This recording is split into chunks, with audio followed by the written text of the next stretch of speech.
arguing about what somebody else has to say about it. Am I a billionaire in my vortex? Oh, way more. Really? Oh, way more.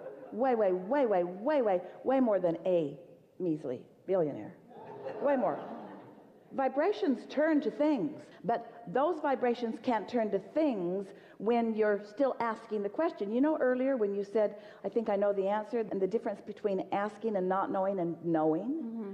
So you might want to practice what that feels like. What does it feel like to be wealthy in that way, to that degree? From your point of view, what does that feel like? Well, I went to a car show recently, and I saw all the really cool cars.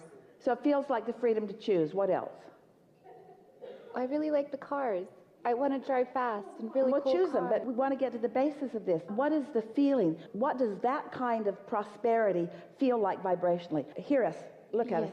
We're trying to get you to take that billionaire that has turned to a thing, and we're trying to get you to feel the vibrational essence of it, which already exists.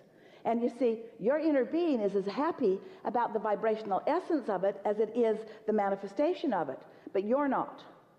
Most of you are not. But if you could feel as happy about the vibrational essence of it, so that's what we're trying to get you to isolate. So what does that kind of financial freedom feel like? It's fun. It's fast. It's rich. It's unlimited. It's full. It's free.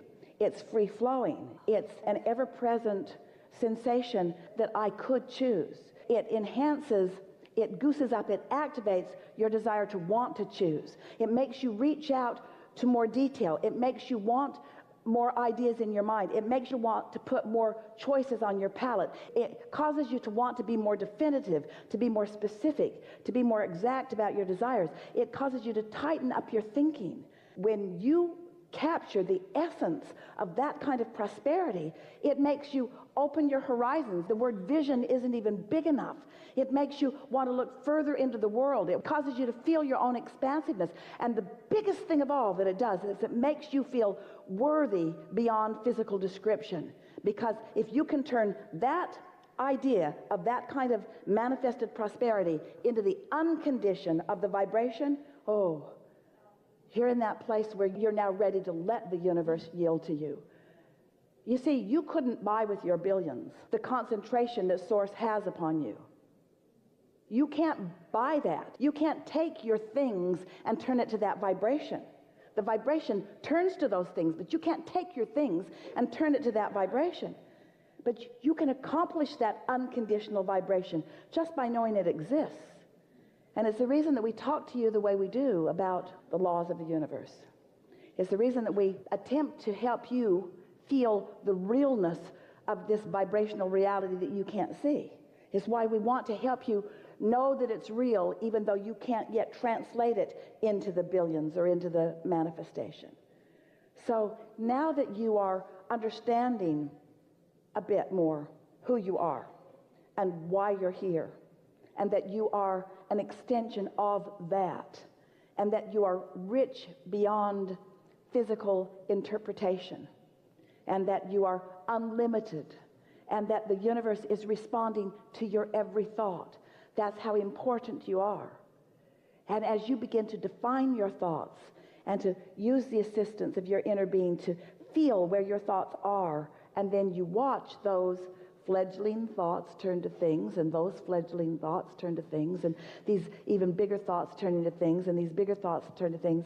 In time, you realize there are no limits, that nothing is off limit, that anything that you want can be. But now you're not mixed up. You're not trying to find the feeling because you found the billions first. You're letting the billions come from the feelings.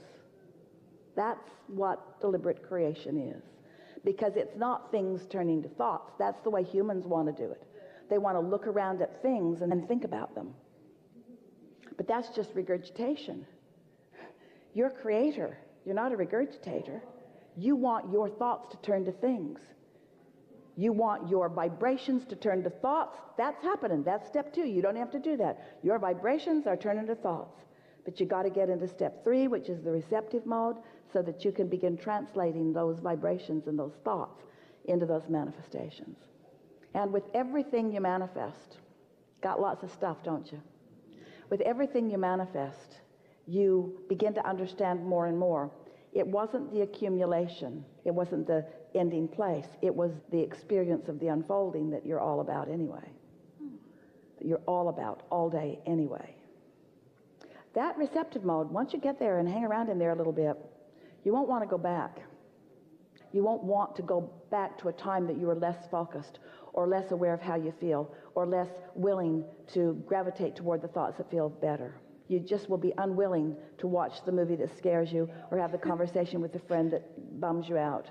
You just start really wanting to tend to that precious alignment, because that precious alignment is life in the way you mean for it to be. Really good, really good.